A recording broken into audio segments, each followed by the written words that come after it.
புதுச்சேரி ஊசூடு தொகுதிகள் போட்டியிட வாய்ப்பு வழங்க கோரி பாஜக தலைமை அலுவலகத்தை சாய் சரவணகுமார் எம்எல்ஏ தனது ஆதரவாளர்களுடன் முற்றுகையிட்டதால் பரபரப்பு ஏற்பட்டது.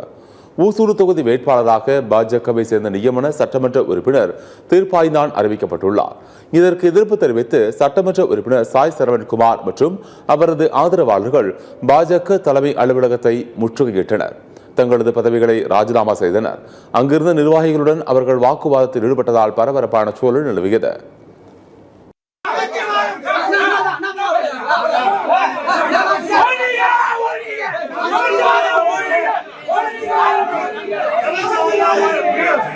வருஷமா இந்த பாண்டிச்சேரியில பிஜேபி கட்சியை வளர்த்தது சாய் சரவணகுமார் தான். தனி தொகுதியில நின்று 2014 செகண்ட் வந்ததுக்கு அப்புறம் தான் இந்த பாண்டிச்சேரியில பிஜேபி கட்சி இருக்கு எல்லாருக்குமே தெரிஞ்சது.